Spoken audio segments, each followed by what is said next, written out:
If you look at the overall scenario, what the Finance Minister, Mrs. Nirmala Sitharaman, presented looked like any other budget, and she did not give the impression that we are in a crisis situation.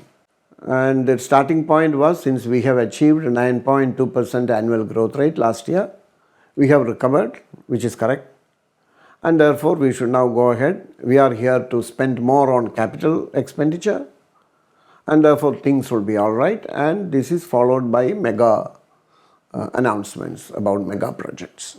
Now, if I look at it as an academic economist, I think we have to keep in mind two important background factors. One is the loss of national income in the last 2 years. What we have now covered is we have restored the GDP to our levels in 1920. So 2 years we lost. The loss is around 60, if you look at in real terms, the loss is around 16.3 lakh crores according to my estimation. That is, you take the 2 years before national income and apply the 6% long-term average growth rate. And then it ought to be around 163.7 lakh crores. What we have got is 147.5.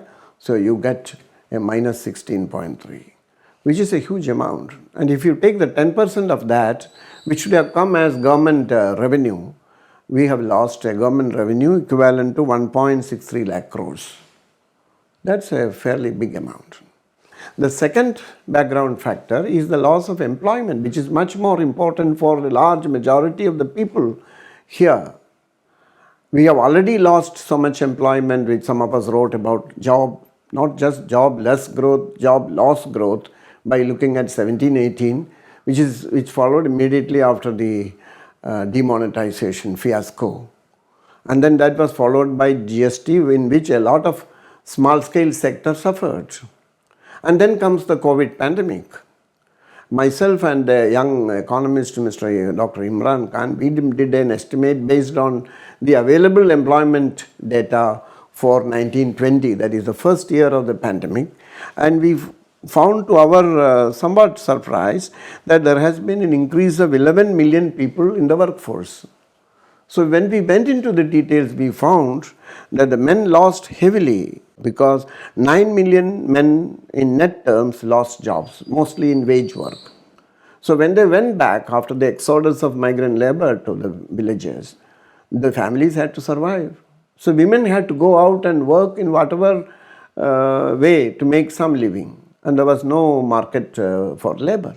So they all got involved in self-employment. So what happened is 20 million people entered the workforce, 80% of which were in self-employment. They created their own space to make a living, maybe to raise a cow or to look after some other animals or to do some more farming, vegetable making or grass cutting, all kinds of sundry jobs or domestic work in urban areas, so on and so forth. Because we realized that when we looked at the wage income loss, we found, compared to the pre-COVID level, in the first year of the COVID, there was a 10% drop in wage income. And that corroborates the result now that is available, that private consumption has come down. So this is the background, and it is in this background I see this budget basically as an ideological, reflecting a certain ideology which the NDA government has been following last about 8 years or so. And that is why I would like to characterize, or I would like to look at this budget from an ideological, their own ideological perspective. Budget not as an accounting exercise, as something reflecting a certain ideology. I see the budget as an ideology or reflecting the ideology because if you remember, the NDA government basically followed the neoliberal economic policies of the earlier UPA government, where the UPA government, especially in the first UPA, they had to listen to the people's demands, introduced the rural employment, some social security, although the kind of comprehensive social security we recommended in the National Commission for the Unorganized Sector, they did not care to do that. That would have been a great protector of a lot of poor people in this time of pandemic. But the NDA went much further in strengthening the neoliberal agenda by pushing ahead the privatization, giving more and more tax concessions to the corporate sector. And then there is the talk of crony capitalism, because you favor certain corporates and not all corporates. Although you pay lip service to the MSME, the micro, small and medium sector, not substantially speaking, not much is given to them. That is an ideology. And thirdly, if you look at their ideology also reflects the expenditure pattern as between rural and urban areas.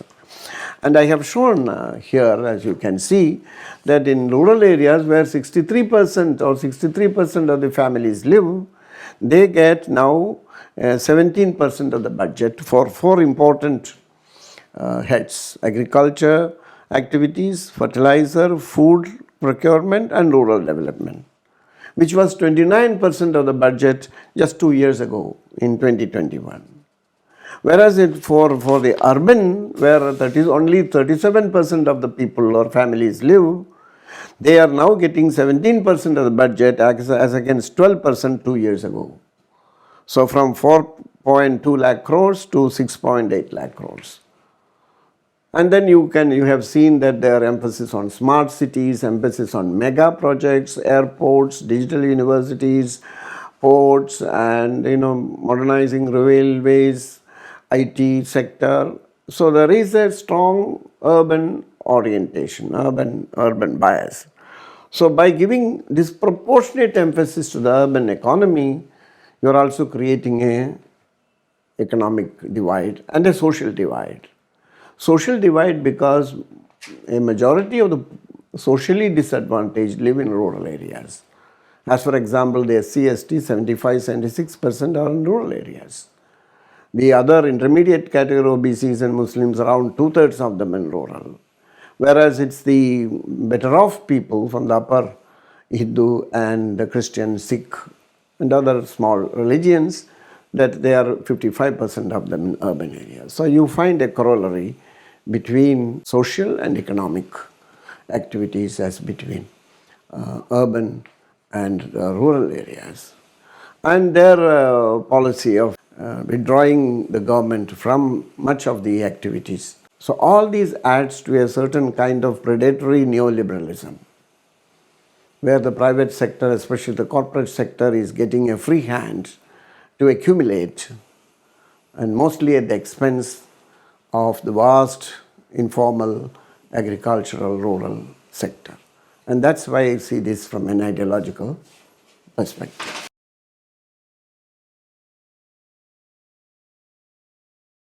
I do welcome the enhanced expenditure on capital investment, which is very much needed. So the finance minister says that it's around, the enhanced amount is equal to 4% of the GDP. Very good. But you look at the larger picture. So far, capital formation is contributed by the public sector, which is Central Government of India and its public enterprises, state government and its public enterprises together is around 7% of the GDP. It was 7.1, now it is 6.9, so marginal decline. And the remaining by the private corporate sector and the household sector. So if you take the total, although the total is around 29% of the GDP in terms of investment, only a quarter is contributed by the government, the public sector as a whole. That was not the case before. During the planning regime, especially mixed plan Nehruvian era, it went as high as 50%.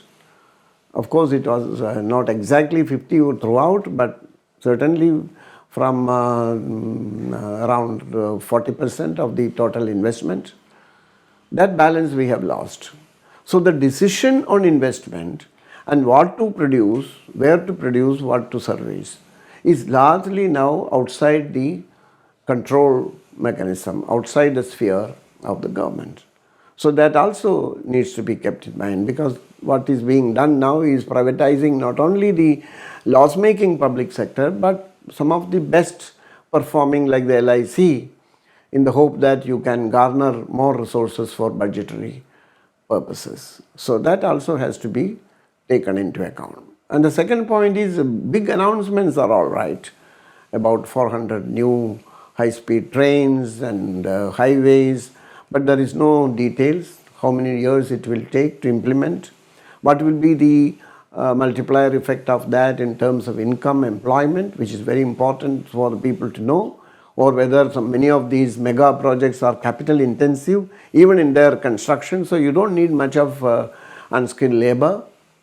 So the employment elasticity could be very little as it has been happening. What we now have is not a job creating growth, but job less growth, and in some years job loss growth. That is, the rate of capital intensity is so high that the job destruction is greater than job creation in the economy.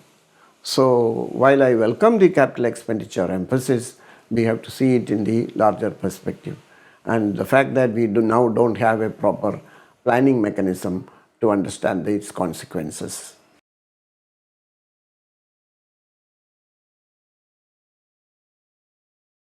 Well, one of the things actually I really wanted to flag when I said budget as ideology or budget being looked at from an ideological angle is the question of inequality. Now, India is a country of not just economic inequality, but manifold inequalities. But economic inequality is one of the most telling inequalities. Now, the Oxford recent report on inequality in India says that 10% of the Indians have 57% of the national income. So the 90% have just 43%. So the ratio is 1:12.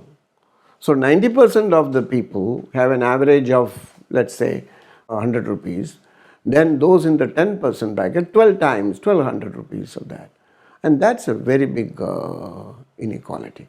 So it looks like that this growth is now increasingly driven, not it looks like that, it follows that growth is increasingly being driven by inequality.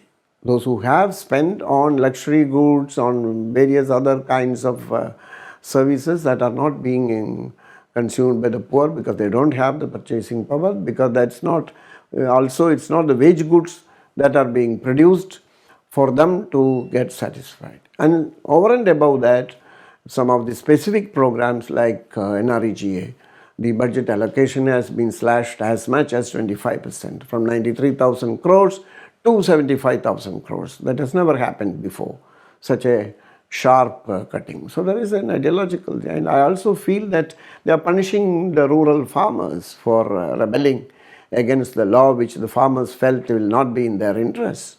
So by reducing the government's commitment for food procurement, fertilizer subsidy, rural development, employment creation, NREGA, etc. So that's politics, and that's disturbing.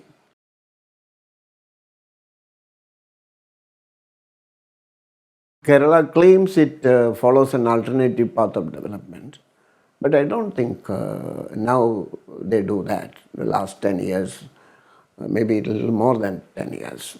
They have also approximated to the neoliberal framework with some marginal deviations here and there. They have to take care of education and health because the social terrain in Kerala is such that no government will be able to neglect these two sectors. But otherwise, the fascination for mega projects is still there. Look at the Vizhinjam International Port being implemented by the Adani Group. Both the governments, both the coalitions, LDF and earlier UDF, they were committed to that, but it got stuck. Not enough raw materials to build those things. There is an environmental crisis in the sense of getting supply of granites and sand and things like that. And over and above that, you look at the demand for a new Kerala railway system. It's not just railway line. Because when they have decided to borrow money from abroad by using a standard gauge, which is a different technology from our Indian railway system, you need separate workshops, the staff, training, cadre, stations, the whole thing is different. So but they want a state which cannot even complete its normal projects of building good roads and bridges in time. They want to undertake a massive project that stretches from the southern end of Kerala, Trivandrum, to the northern end to Kasaragod in about 3 or 4 years' time. When they have taken 30, 40 years to complete many of the electricity generation and irrigation projects. And then the whole exercise of off-budget financing through what is called the Kerala Infrastructure Investment Board Fund, KIFB, which derives its income from the budgetary allocation by law, but it selects projects on its own by its board. There is no legislative authority or control, and they have to depend on government income to pay back, because many of the projects selected are not able to give back in money terms, because many of these are social projects like education and health that legitimately belongs to the budgetary exercise of creating social infrastructure. So I think Kerala has to introspect itself, both the fronts, because I think that's not what the people want.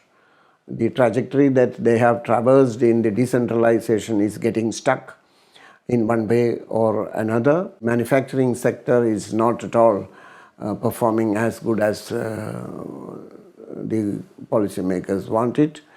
There's a huge unemployment problem, especially among women, educated women. Of course, the men are just leaving the state, especially for the Gulf countries or even beyond now, both for education and for employment.